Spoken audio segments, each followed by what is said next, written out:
Connecting this question by an audience member to your last point we just mentioned, they're asking, how do we fast while grieving the genocide? It feels self-centered to be fasting, praying, etc., and getting rewarded while our ummah is experiencing unimaginable pain and suffering.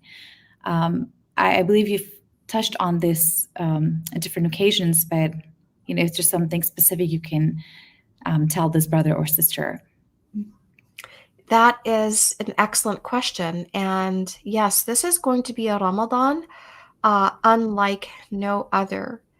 And I think it's very important that we, the way I want to answer this is I think that we should be having conversations as a community on how this Ramadan is so different. I mean, it can't be business as usual.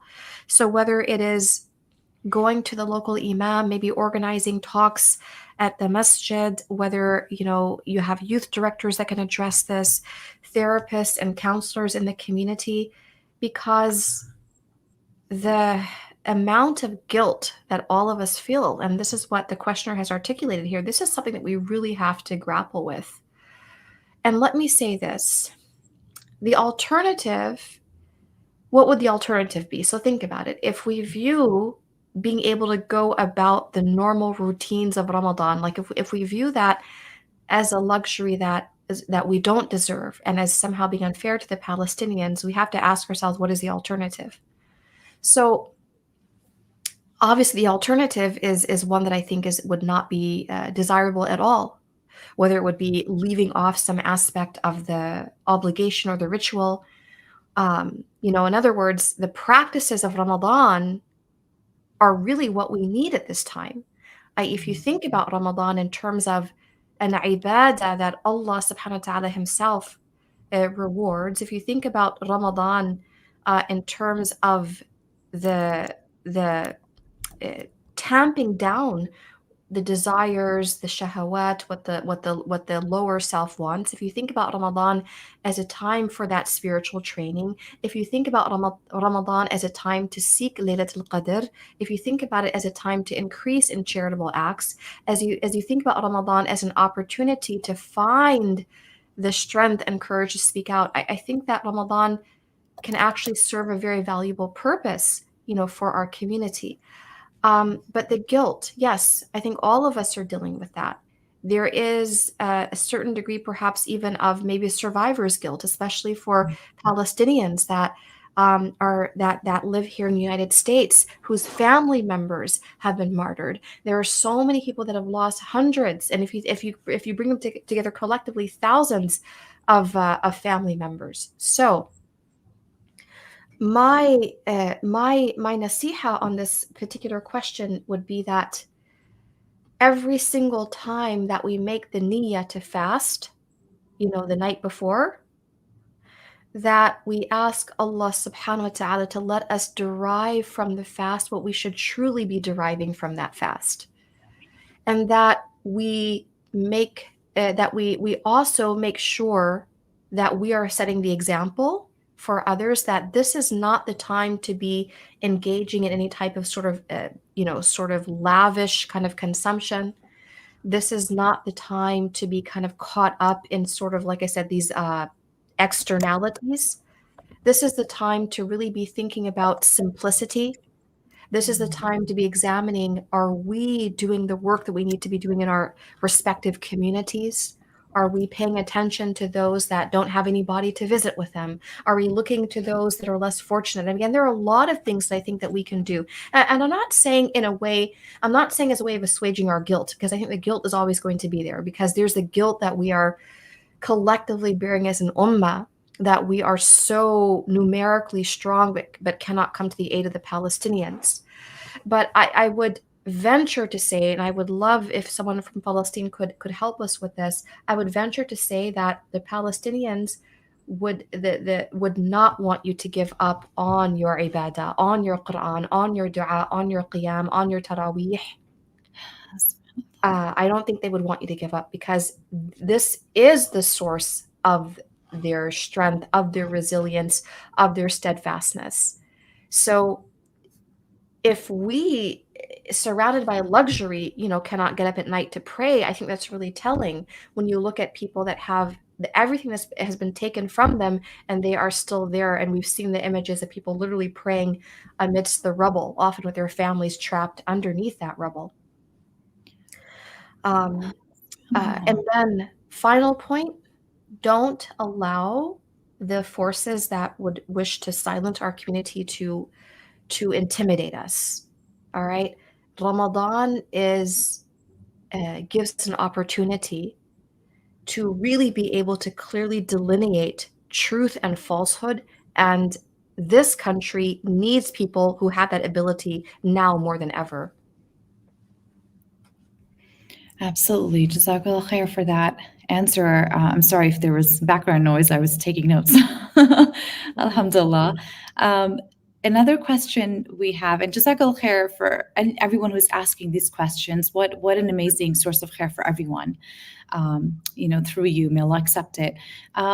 There's a question: if there are two choices during Ramadan, to complete the Quran in Arabic or to read some of the Quran and understand the translation, which is preferable? That is an excellent question. It's one that I've gotten before. I firmly believe that if one possesses the ability to complete a khatam of the Quran in Arabic, one should endeavor to do so.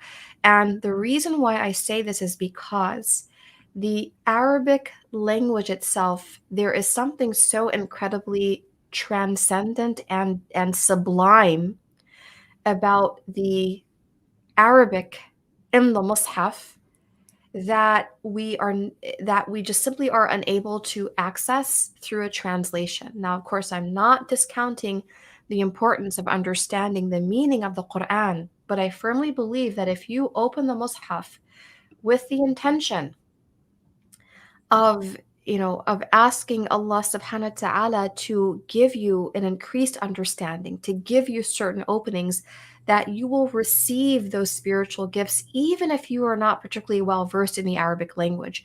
I really believe that engagement with the original language of the Quran itself is so incredibly important. And I say that because I've actually experimented with different methodologies.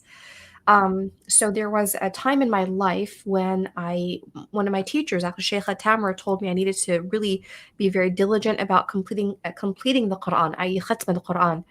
And this is because this was a time of great difficulty. And, and I remember focusing on just reading the Mus'haf itself from cover to cover in Arabic and just kind of letting the feelings kind of flow from that. And then the other methodology was I would see an ayah and I would kind of like pencil down, I want to look at that ayah. I would stop, I would go to the translation, I would go to the commentaries. And I found that to be very, it was very sort of, it was certainly informative, but it took me in all these different directions. And I felt that the more kind of direct engagement of the khatam in Arabic was what I needed at that time. So that would be my advice, just because Ramadan really, I mean, it truly is the month of the Quran. And I think getting very heavily into the commentaries, as informative as it may be, I don't know that it will necessarily have a similar kind of spiritual sort of impact that we would experience from an uninterrupted reading of the Quran in Arabic. So that's my advice. But I would say have a program beyond Ramadan where you are reading some commentary or tafsir or translation on a regular basis. Yeah, Jazakallah khair. What's interesting is last night we had our program Ramadan resolutions, and Dr. Tamara Gray answered the same question. I just remembered as I asked you, and like her student, she had the same advice. So Alhamdulillah, thank you for that very practical advice. And you talked about, one of the most powerful intentions we can have is to become steadfast in our acts of worship, make them long term.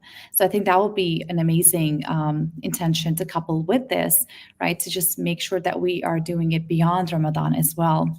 Inshallah. Jazakallah khair for that. And I would like to ask you a question we asked Dr. Tamara and our other teachers last night was what is a Ramadan resolution that you have, maybe personally or for your family this year? For me, my number one Ramadan resolution is to reduce. I mean, this is a very it's rather personal, but since you asked, I will share that. So my number one Ramadan resolution is to be able to really reduce the amount of time that I sleep and to be able to utilize those hours for ibadah. And it might seem kind of very self-evident, i.e., isn't that what a lot of us are doing? But I have found, subhanAllah, that I have the ability outside of Ramadan to often get up very early to sort of focus on more worldly matters, because it seems like there aren't enough hours in the day, especially when you're a parent. So for me, I'm very much interested in kind of seeing how this particular Ramadan looks if I'm able to get by on less sleep. Hopefully not needing as much coffee as I normally drink throughout the year. And I have to say, no Starbucks, ya jama'ah, okay? Very, very important. This is time to support your local Muslim coffee shop if you are fortunate enough to have one. But no, I think that for me that's the resolution. And why that particular resolution is because, a dua is a dua is mukh al-ibadah. Like dua, supplication is at the very essence of our worship. And we are so blessed to have a practice that we have inherited from the Prophet, peace and blessings be upon him, where we can supplicate Allah Ta'ala directly from the heart, utilizing the words that come from the heart. And of course, the Quranic and Sunnah supplications are always the best. We're also encouraged to also use our own words. And one of the things I have found is that, there's a very qualitative difference, and at least in my experience, in supplication that is offered during those early morning hours or kind of late reaches of the night, as opposed to a dua that's said kind of as you're on the go and going from place to place and in a hurry and multitasking. I was actually talking to someone about this earlier today, about can you actually kind of memorize Quran and do dhikr and so on while driving. I'm like, yes, if you have a long commute, you should use it for something that's beneficial. But, there's part of your mind that really is preoccupied. So that's why that's my resolution, to be able to find those hours that are exclusively for dua. And it's probably best to take from the time that I would sleep for that. Jazakallah khair. Thank you so much for sharing that. It is personal, but a fellow coffee addict, that is a similar resolution that I have. Inshallah, may Allah make it easy and help us parent with less coffee, with less coffee, inshallah. And yeah, something with your what you said about dua, that is absolutely. SubhanAllah, I'd just like to remind everyone that, we do have our wonderful dua series, which is Yasser Fahmi. And, this can be a great, a goal to start that dua habit with Celebrate Mercy, with our virtual community. Thank you so much, Ustadha Zaynab. It has been an honor. And I feel like I got like VIP access before, taking a class with you at Jannah, inshallah, or Ribat, or Taysir even, inshallah ta'ala. Allah knows best. Thank you so much for joining us. And, may Allah bless you. May you have a wonderful Ramadan with your family and your community. And please keep us in your du'as as well. And we can't wait to have you on again, inshallah. Absolutely. May Allah Ta'ala bless everybody with a beautiful and accepted Ramadan. And may Allah Ta'ala come to the aid of the Palestinians. And may Allah Ta'ala grant to them the rank of the shuhada and the best place in Jannah. Ameen ya Rab. Ameen, ameen. Jazakallah khair. Assalamu alaikum wa rahmatullahi wa barakatuh. Wa alaikum salam wa barakatuh. Thank you.